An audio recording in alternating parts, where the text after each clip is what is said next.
Good evening and welcome to the Congo Hour. I am your host, Wayna Dobson, along with the dynamic Trippy Congo.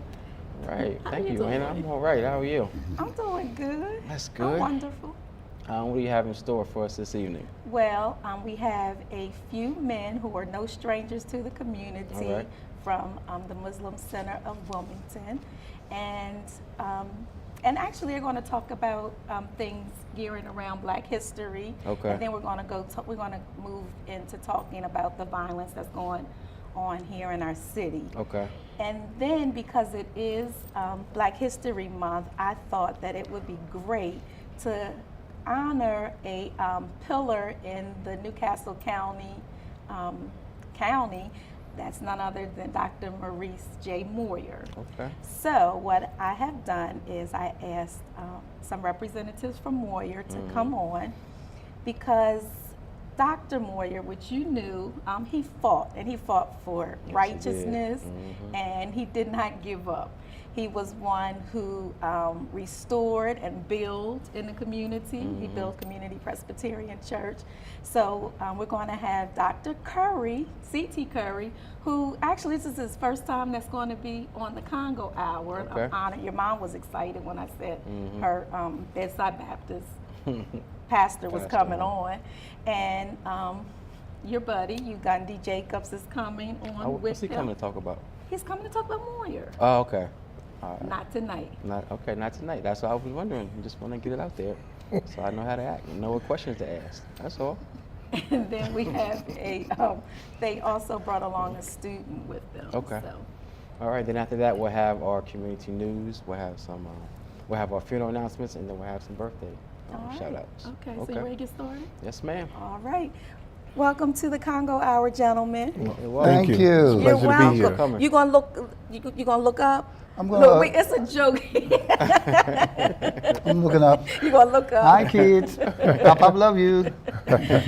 So I'm going to have each of you, if we go down, and introduce yourself for us, please. I'm freedom fighter. Imam Umar Hassan El, the Emir of the Muslim Center of Wilmington, community activist. Muhammad Salam, like to be known as Brother Muhammad Salam, community activist, Imam, Muslim Center of Wilmington on the Imam staff, social activist, youth activist, and family man. All right. Captain Fahim Akil, Wilmington Police Department, obviously, Division Commander of Sector 1. Wait, I know. Stop being humble. Like, come Stop on, being- there's stop more being to this humble. story. Well, I mean, there's a lot to this story, but basically it's just 30 plus years with the department, struggles within and without. I love what I do, and it's nothing like being Wilmington police officer. You know what I mean? Because we are worldwide and we love it.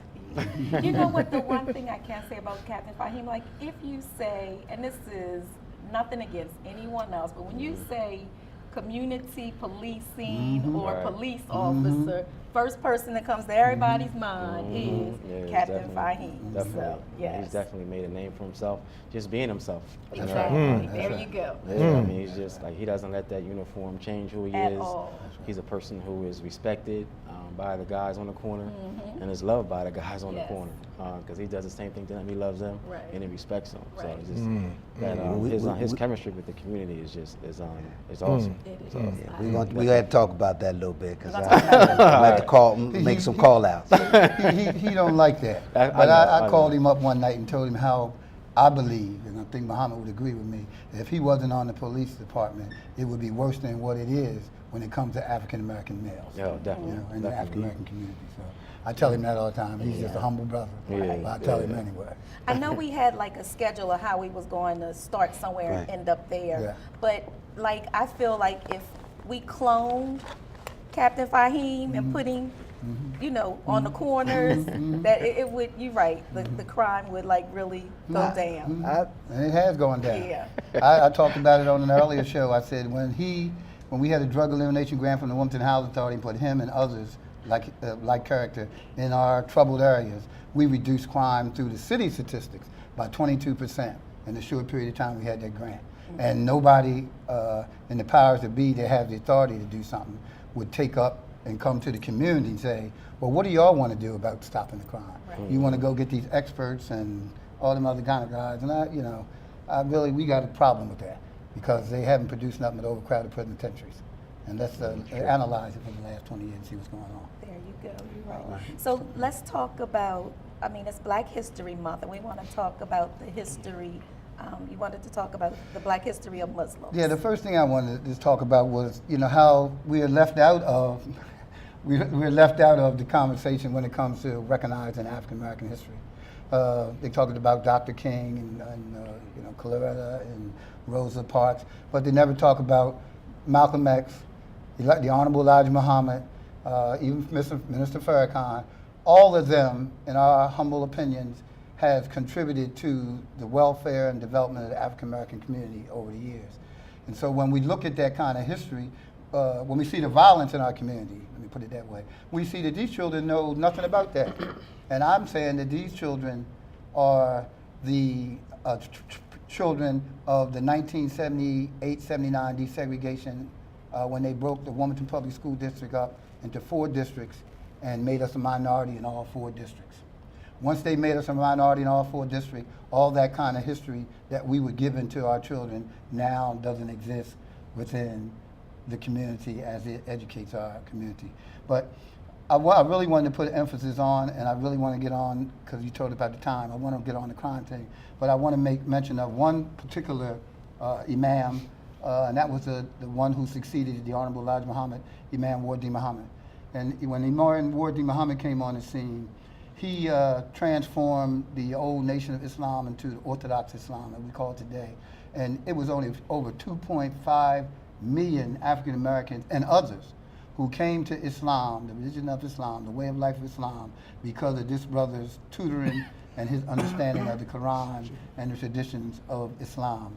And when he died in 2008, the only article I seen around the Delaware Valley was the article said, the national imam that you know or heard little about, because everybody heard about Minister Farrakhan, but nobody heard about the Honorable Wallace D. Muhammad, because he wasn't the kind of person that wanted his personality put out there like that.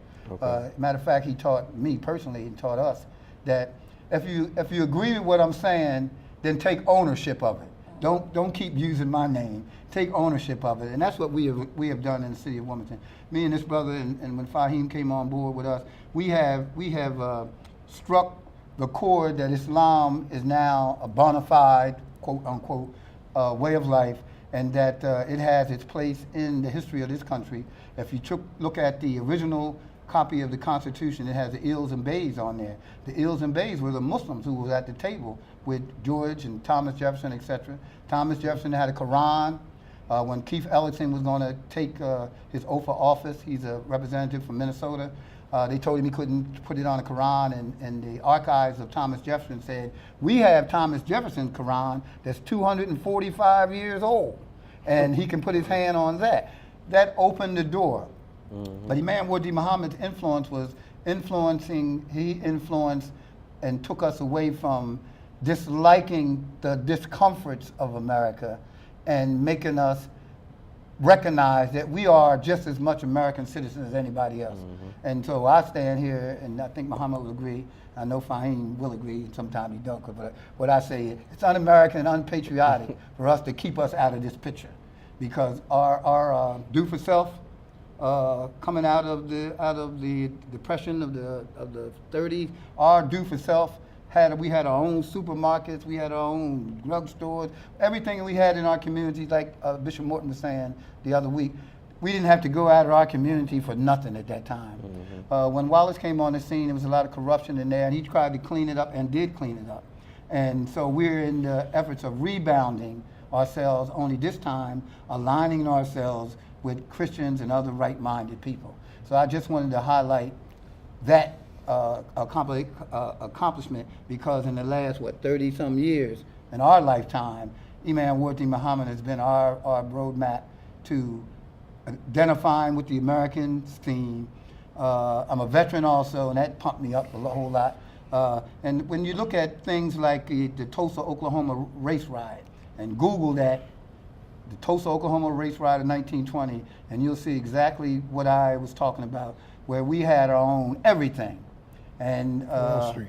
huh? Black Wall Street. And they came in and bombed it from the air, tore the city all the way down. And as I retired, I found out, with traveling down south, I've met people who grew up during that era called Black Wall Street, and have told me different stories of Birmingham, Wilmington, North Carolina, Charlotte, South Carolina, etc., where all that Black Wall Street was connected to, and that these cities, she keeps telling me to look at the camera, these cities were affected, by the destruction of our communities over the years, because we've been labeled that we're lazy, we don't want to do anything, but we had everything before the Caucasian community had it. His son got a poem, Why They Hate Us. They hate us because we had everything before they had everything. It wasn't a Wall Street before there was a Black Wall Street. So these are the kind of things we think our children need to understand. These are the kind of things we think that adults need to understand, because we've missed that kind of education after the breakup of the 4 school districts. So how can what would your suggestion be to get that kind of education, like for kids and adults to get that kind of education? What we're trying to do with Donald and others is we're trying to get the faith communities together. Donald has put me in charge of having a program coming up soon, where we're going to invite the Christian community, African American Christian community, and African American Muslim community, and we're going to talk about our commonalities. Okay. Because we're all in the same boat, and if you put a hole in this boat, we're all going to sink. That's what's happening now. We're sinking, and so we need to come together with people with like-minded people who are who enjoin the good and forbid the wrong, so that we can clean up what's happening in America. Because I believe that only the spiritual people of spirit is going to be able to do that, because we're not afraid of challenging those things that affect us negatively. So we're organizing them and getting them in a group is what we're trying to do in 215. Okay. So also, I believe, and we all understand, that nothing happens without permission of God. Every experiences that we have, old folks would say it, every experience, whether it's good or bad, it's a learning experience. Old folks used to say, be quiet, God is trying to tell you something.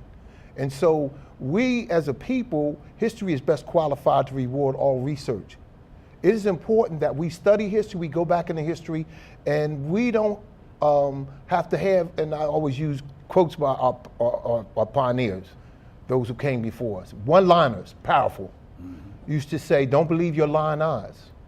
Don't believe what you read and see unless you do it with your own eyes. You investigate it. You go back in history to verify the truth of it. And here's our problem as people, that we are followers. Almighty God created us as free thinkers. Okay? He said that I have given you your senses, that you bow down to no one but me. So to determine whether we are serving God or Satan, it is very important for us to use the intellect, the common sense that Almighty God has given us to examine everything that we go on. When Brother Umar spoke about Imam W.D. Muhammad, you got to remember, Sweet Daddy Grace, Father Divine, look at our history. What we don't do in our religion, our religious observation or research, look at every woman from the 20s and 30 up, and every religion covered their hair, wore long gloves, they covered themselves. They had the spirit of modesty in them, whether they were Christian and Muslim and Jews. So we believe that Almighty God is one and humanity is one. He said that I have not created you tribes or nations or hue or colors to despise each other, but to learn from each other. This is the learning tool that Almighty God gives us. He gives us each other. The challenge is our intellect. Our challenge is our will and obedience to Almighty God. So when we say all the pioneers, Noble Drew Ali, many of the Sunni Muslims, the Ahmadiyya Muslims, during the 40s and 50s and 60s, all of them was preaching a spirit of good that gradually through experience, whether it was good or bad, whether it was negative, it was up to those who love God to fight to find that medium of right and peace in their lives and each other's lives. So that's why it's so important for us when we say things, we want to be all exclusive, because we know we are God creatures. We don't own each other. We don't even own this religion. Religion is a way of life. And some of us wear it on the cuff. When we're supposed to wear it in the heart and it manifests in our behavior. So this is why it's so important for us today to understand, well, why are y'all so religious? Why are y'all so, listen, Almighty God tells us about our obedience to God and that he has created us in a nature inclined to good and right. He has given us a book, and he has given a living example of every prophet and servant, a human example. He said, if I've sent an angel, the matter would have been decided at once. I send a human being like you to walk with you, to eat with you, to look like you, that you have a common understanding, and it verifies that. So this is why it is important through our history to understand the similarities, the commonalities that we all, instead of using what Satan has put in, and is still a tool in society, a divisive tool, always being separated, always being at odds. How can you be a child of God and say we are creatures and servants of God to be at odds with each other? How we say we love God that we cannot see, and say we can't love a brother we see every day? How can we say that? So the manifestation of God, if we pray to him, we can't see God, but the manifestation should be in our behavior. You see? So that's why it's so important for us to understand that. We lost that kind of thinking with Poplar Street Project A, was probably before both of y'all was born, right? Yeah. And we moved. Me too. And we moved west. And I remember my dad, we moved from 331 East 2nd Street when I was 5 years old to 830 West 6th Street. And everything kind of changed. It was a whole nother environment. It was no more going to the all-black school. We started going to Bayard and Mary C.I. Williams, where we started engaging in others. And my dad used to say, you can't whip the white man. And I'm saying, wait a minute, I just whipped one the other day, in the playground, called me a nigger or something, right? But, my point being that we've lost, and Bishop Morton said that last week and you had her on here. She says, we have lost trust in each other. And we've lost the ability to love each other for God's sake. And I think I heard her say, we were better in Jim Crow. And I've been saying this to all my circles I go. We were better in Jim Crow when it comes to education, social things, and our unity and our trust. We were better during Jim Crow because we were all in one community. Now we think that the white man's ice is colder than the black man's ice. You know what I mean by that, it's a metaphor. Yes. And so we have to go back, and again, the only people who is going to do this is people who say they love God and join the good and forbid the wrong, because everybody else is stuffing in their pocket. The Rome was not destroyed from without. It had the greatest army in the world. It was destroyed from within with all the corruption and vice that exists. And all of those vices are in the United States of America and in our poor communities, whether we black, Hispanic, etc. I told one group, stop talking about black and black crime, because white kids go into school and kill the whole school. So it's an American problem. Blacks kill blacks, Hispanics killing Hispanics, Native Americans killing Native Americans, whites killing whites. It's an American problem, and we need to stop looking at it as one particular group. America was founded on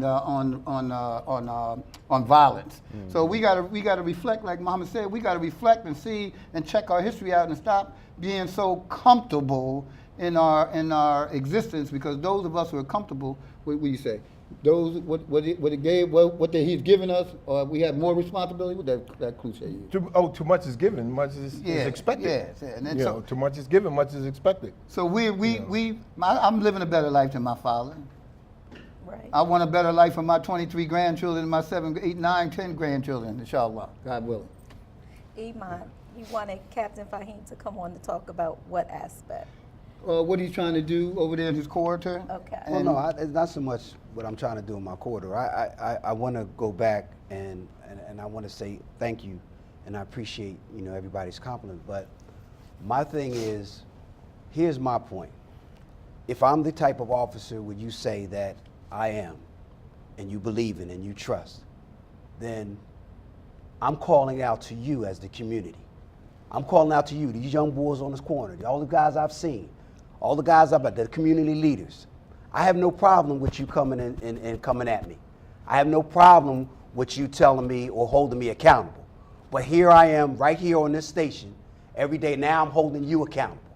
If you see me walk out on the street if you believe that what I've been telling you for over 30 years, grinding on this thing, it's not just Wilmington Police. Yeah, we have some issues. We're not Ferguson. We're not New York. Yeah, we talk slick to people. Maybe we don't respect people sometimes, but it's vice versa too. What I'm saying is if you're going to come at us, get in the game. We're going to hold you accountable just like you holding us accountable. I understand that you see officers out, Operation Disrupt, you've heard about it and different things like that. Okay, that's never been my totality of a lot of things that come in. I've always wanted the community to come in. You need the community to come in because you live there. What are you going to do? What would you want to do? But you have to get up, you have to get out. You have to get up off your behind and come on out and be available. Those are your children. Those are your nephews. Those are your nieces. Those are your sons, daughters, whatever they are. You know, so what I'm saying is, what I'm trying to do is be real with you and give it to you just like this. If we're going to hold each other accountable, it's a partnership. I love what I do. I enjoy what I do. Because when you talk about history, there were those before me that no matter how intelligent, no matter how strong, no matter how athletic, no matter what their prowess was, they weren't getting on here. They wasn't wearing this badge because they couldn't. So I'm holding them accountable. They're holding me accountable, and that's why it's not about change. It's about the change I'm asking you.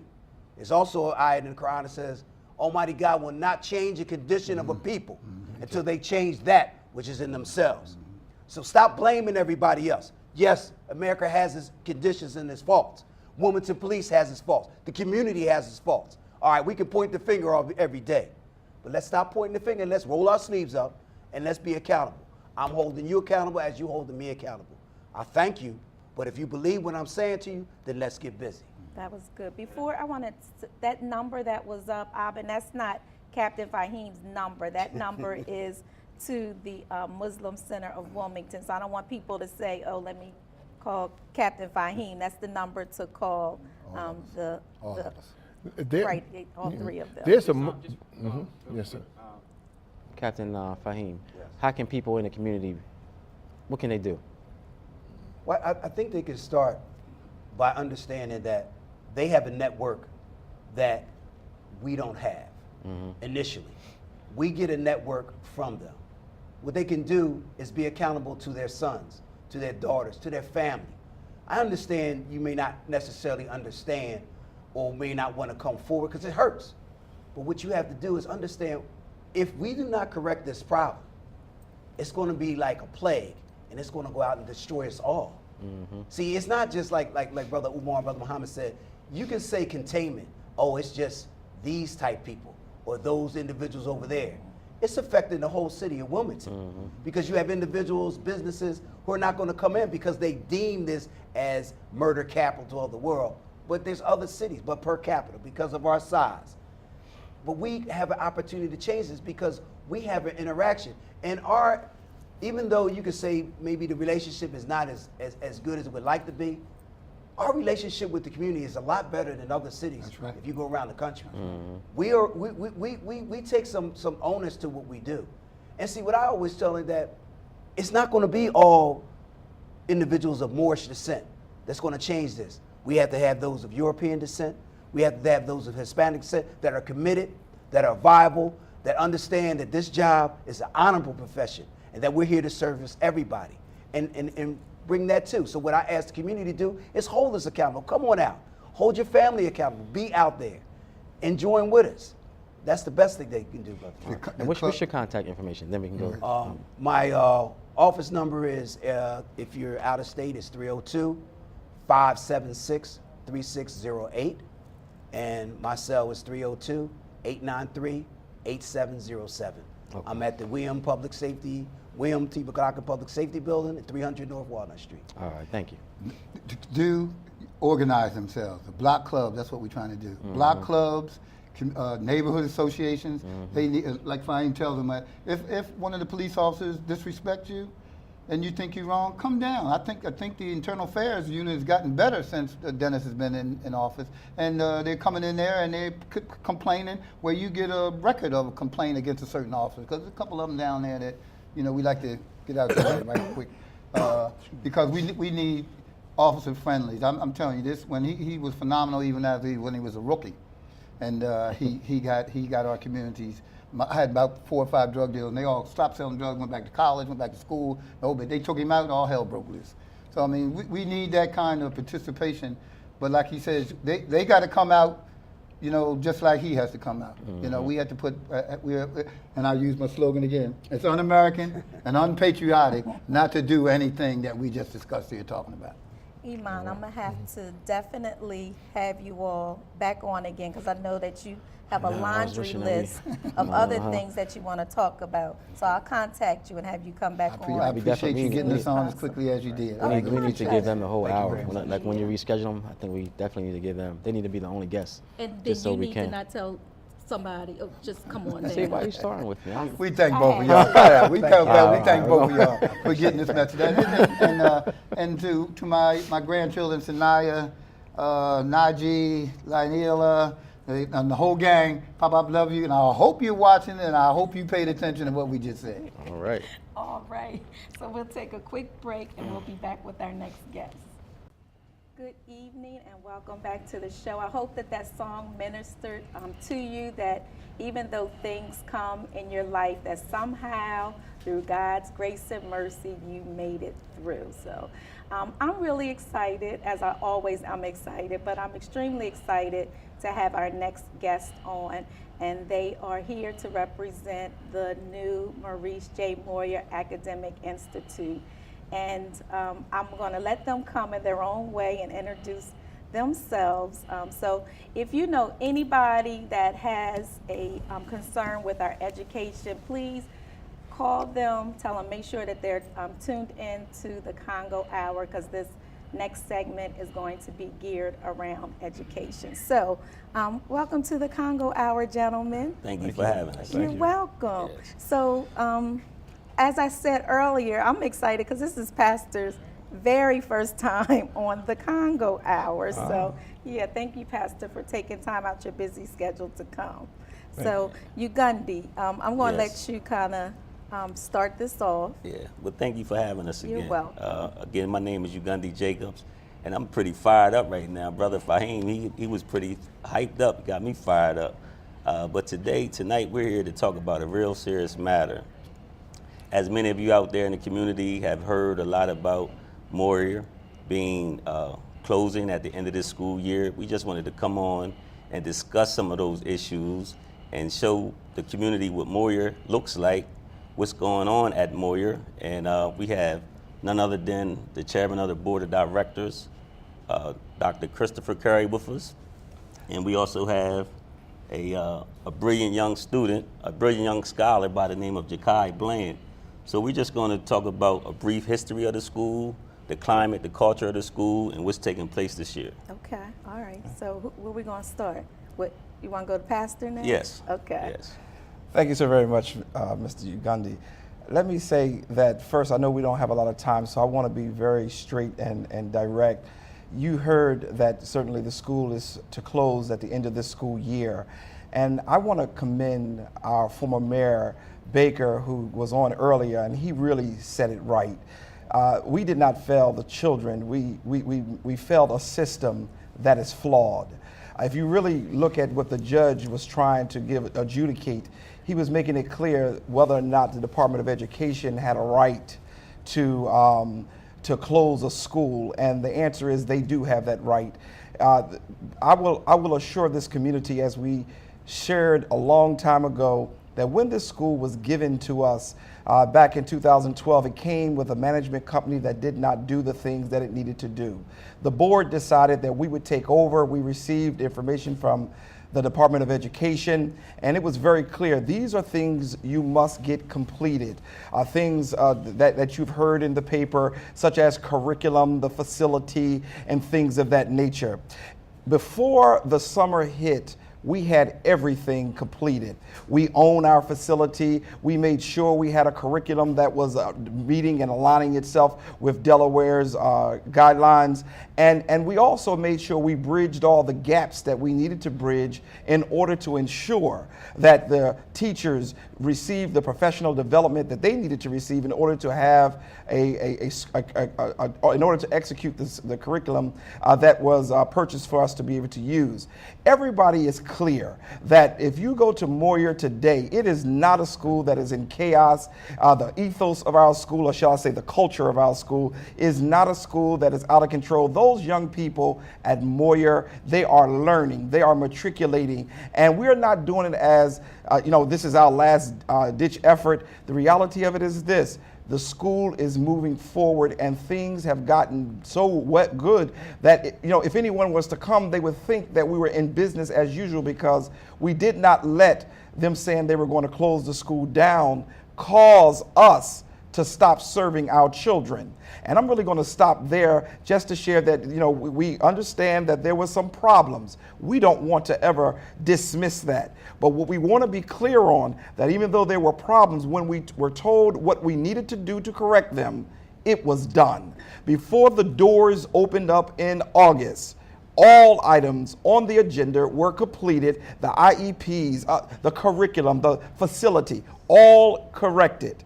But because we were in a system of revocation, they then decided over the past 2 years, everything wasn't corrected, so we need to get rid of them. I say to you, shame, but I'll at this time, take it back to Ugundi and allow him to share what he wants to share. What I would like to share is just a brief overview of our student population. It's 97% Black African American descent. We have 33% special needs students who get their individualized education programs that's in place. We have 60% male and 40% female. And for the first time in the school's history, we have received the most honor roll and distinguished honor roll students in the school's history. So that's been amazing. And to put the icing on the cake, to show you the improvements that we have made, there is a 74% decline in behavioral incidents. That's unprecedented. Yes. Mm-hmm. So what I want to do now, I want to pass the mic over to one of our scholars, Jakai Bland, and let him share with you in the community what's going on at Maurice J. Moyer Academic Institute this year. Okay. Thank you, Mr. Jacobs. My name is Jakai Bland, as Dean Jacobs just said. I'm a senior at Moyer. My time at Moyer, hasn't been as long as everyone else's. I've only been there 3 years, but since my time there, I've noticed a lot of changes and turnarounds from last year to this year. The student population, there's more cultural acceptance. We understand who we are now as a whole. Last year was always the reason we act like this is because we go to Moyer. This is Moyer. This is why we do this. And this year is more on a sense of we are Moyer. We have to we take pride in who we are now, and we accept the things we can change, and we even try to take acceptance for the things we cannot change, because as a lot of people say, the children are the future, and I just give everyone a round of applause. The board, Dr. Curry, Dean Jacobs, who sits on the board, and is also very present in the school. They're doing a wonderful job. I actually like going to school now. Jakai, you're graduating this year, correct? Yes, ma'am. So what's your plans on after graduating? I applied to multiple colleges, Lincoln, DSU, UD, for just a couple. And I want to major in biology and become a trauma surgeon. Oh my. You go to Maurice J. Moyer Academic School and you want to go to college and you want to be what again? A trauma surgeon. Oh, okay, interesting. And out of all the schools that you applied to, which one do you prefer to go to? Lincoln. Amen. Oh, Amen. you don't see, know that? Pastor. Amen. Amen. You excited about that, I'm Pastor? really excited now. Yeah. So Trippy, you're coming back over with us. So, I mean, just Yeah. listening to Jakai. Yeah, even before I want to, even before I commend Jakai, I just want to go back to something that Gundy was saying about the makeup of the school. I think you said, Gundy, it's 33% special needs. Yes. And can you explain to the audience what that is? Well, special needs students are those who have received IEPs, which are individualized educational programs, basically to assess where a student is in their curriculum. Right. And some of the more, like, quote unquote, successful charter schools, What do you think? Where do you think that percentage is as far as special needs students? 8 to 10%. Right. I just want to kind of point Right. that out. I don't know Right. if that was ever taken into consideration about the performance of Moyer and what you guys are about. It's obvious you don't turn them away like some other schools may. I'm not we saying have that they open do. enrollment at Moyer. Right. So And if I could just jump onto that, Trippy, as well, that is a very unique and great observation you just had, because the reality of it is we have, in some cases, the people who a lot of the schools or the students don't want to be involved with. Exactly. But we receive them with open hands, and because the systems say you must have a certain level of proficiency, not putting into that equation the level of IEPs that we have and students who have been left behind way before they got to us, creates a problem. But if you come over to Moyer now, you will see great growth. Yeah, just in 5 months, we've had students who have jumped grade levels. And math, the area that everyone is wondering how is this happening. And the tools that we're using are not tools that we made up. These are respected even by the Department of Education.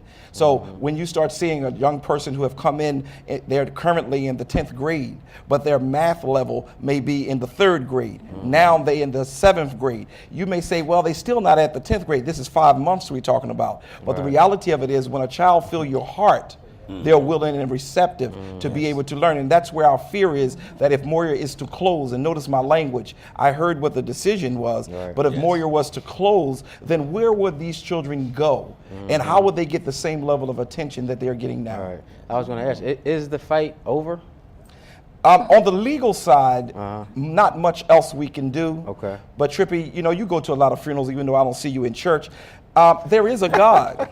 There is a God, and I just believe that God makes ways out of no ways. I don't mean to be churchy here now, but I mean, and I believe that God can open up a door. Somebody can be looking at us right now and say, I want to go over to Moyer to see. And they may go and see and fund the next school year. Because the reality of it is, we decided we're not going to fail our children. Regardless of the doors have to close, the children will not survive, will not be looked upon as we don't care. So when let's say the school has to close, the students, where do they go back to where nobody wanted them? Where do they go? They go back. They have to go back to districts or to places that they just become a number. And it's interesting because I don't want this to happen, but I am going to. Every student, if we have to close and the school has to go to a shutdown, then I am going to follow these students. I don't want that to happen because that means lives would have been lost to prove a point. Right. But the reality of it is we received, like for example, we have a night program now. The big push now across the country is 16 to 24. What's going on with those children? So we have a night school for just that population. Very few people know about this in the upper echelon of the community, but we have that group there, and we are educating them. They're getting diplomas now. Correct. Where will they go after this year? And will a lot of our students who really need that specialized? We have one parent, and I'm going to be quick. We have one parent who came to a board meeting and was very clear. Before she brought her children to Moyer, she brought her child to Moyer, she was feeling like, my child is not going to survive. But at the end of the day, now he's doing very well. As a matter of fact, he's on the honor roll because he has that his individualized education plan is really working for him. So what is the state's what has the state said about Moyer to validate closing Moyer? We gave you enough time. Even though we gave you enough time was only 1.5 years. We believe that they used all the other stuff to try to put it on us. We've only been in charge of this school for 2 years. Okay. But in our 2nd year, they decided it's time for us to shut it down. And how do they measure that? They measure that based on test scores. Right. And remember, it was in y'all meeting, meaning the city council meeting, right after he shut us down, that he came in and said that those test scores are not valid. Well, if the test scores are not valid, tell us, Mr. Secretary of Education, why are you now closing Moyer? And I know, and that's why I wanted to bring it up. He said it. I heard him say it out of his own mouth how this testing process isn't valid. It doesn't make sense. But then you close schools down based on that same test. And try to send them back to schools who are failing it. Worse. Yes. Worse than what we are allegedly failing at. But again, and I want to make it clear, I'm not here to try to justify not educating our children. I am a strong advocate. All of my degrees are in education, and I believe that every child has a right to be educated appropriately. But this is the problem. Whenever a system, and I'm going to say this directly, and this is not on the Congo Hour, for the Congo folks, this is Pastor Curry speaking. And I want to be very clear. Whenever you have a Secretary of Education who has no clue on how to educate urban children, That's right. you have chaos. Yep. And I'm concerned. And all of this business-like stuff has to stop. Was he in education prior to being appointed? Yes, and to my understanding, he turned around a school in one of the richest counties in Maryland.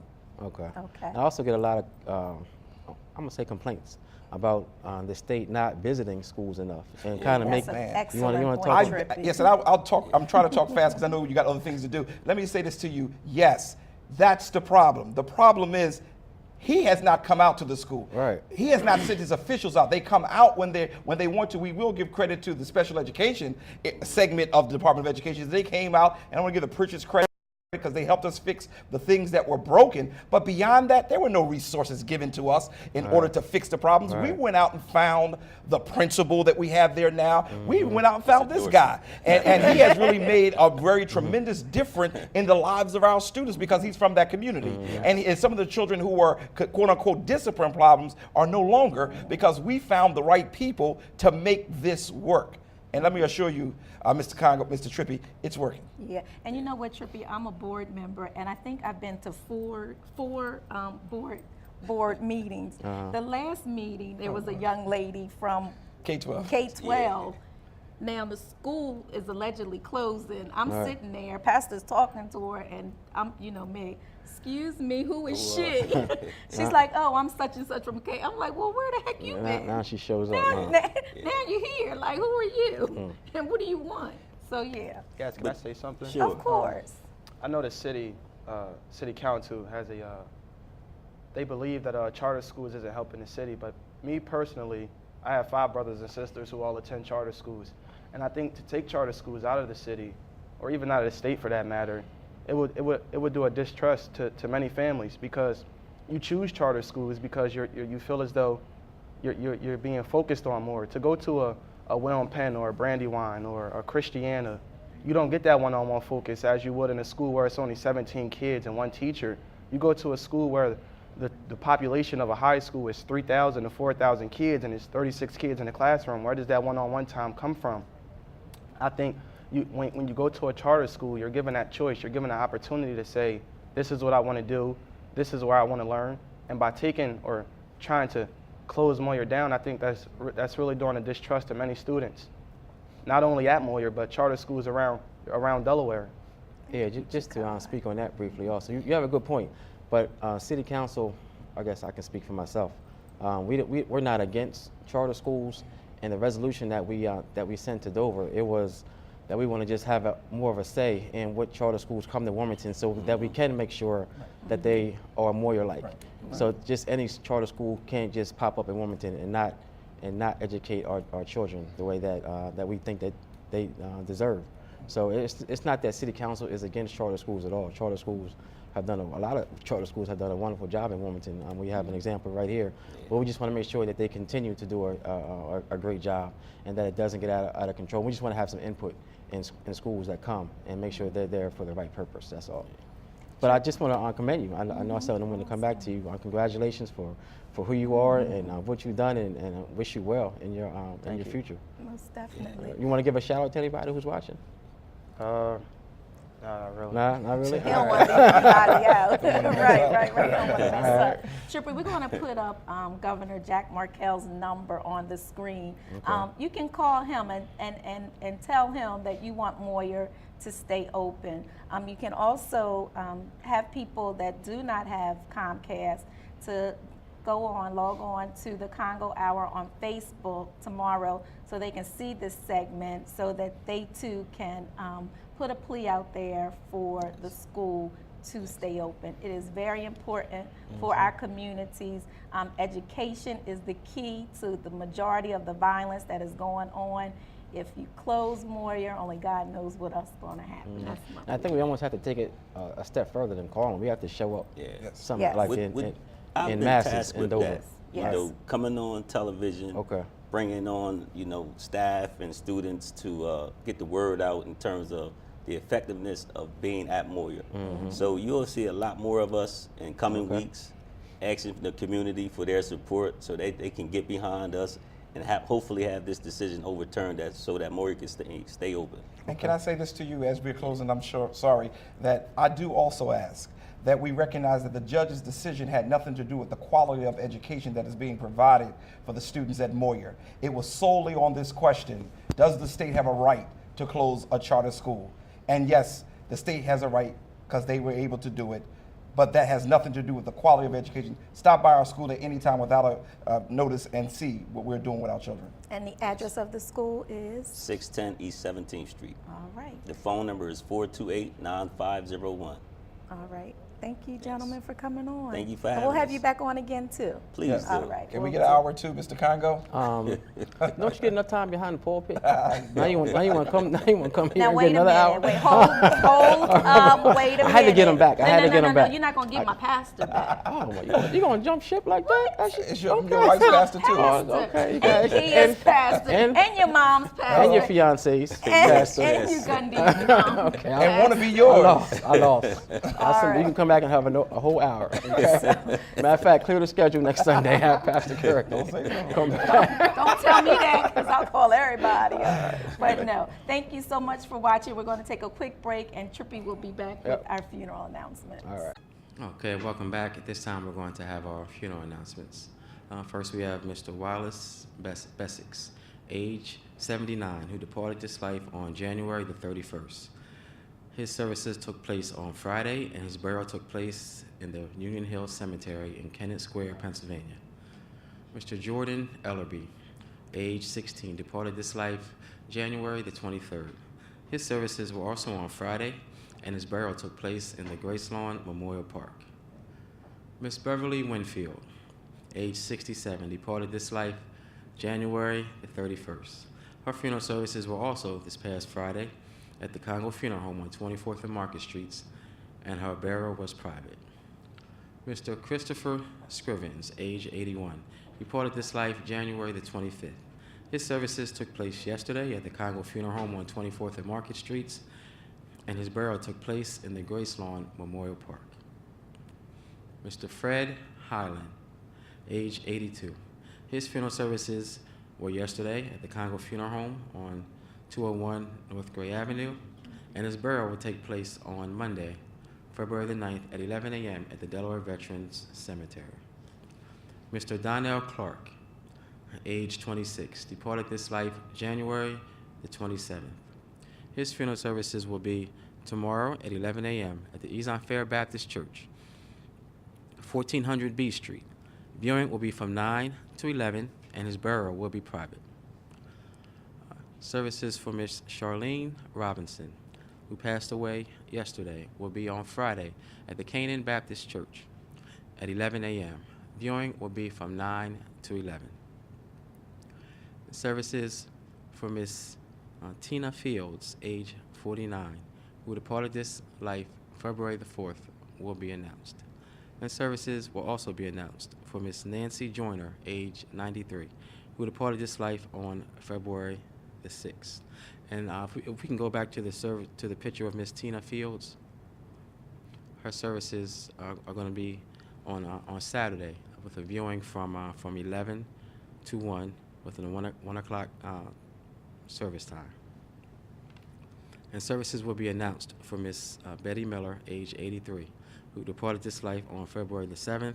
And services will also be announced for Mr. William Wilson, age 80, who departed this life on February the 6th. And we do have a few birthday announcements that we want to make.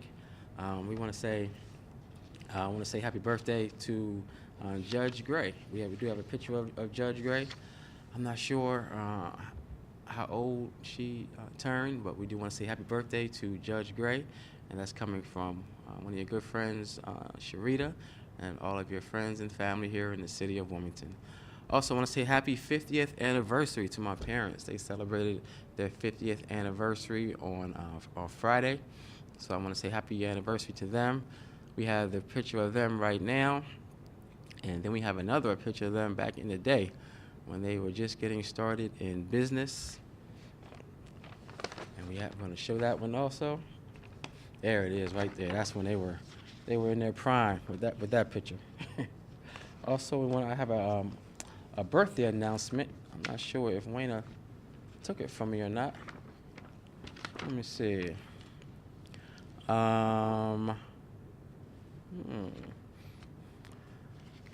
We show his picture. I'm not sure where the announcement went. I apologize. Let me see. Oh, I got it. Happy 94th birthday to James E.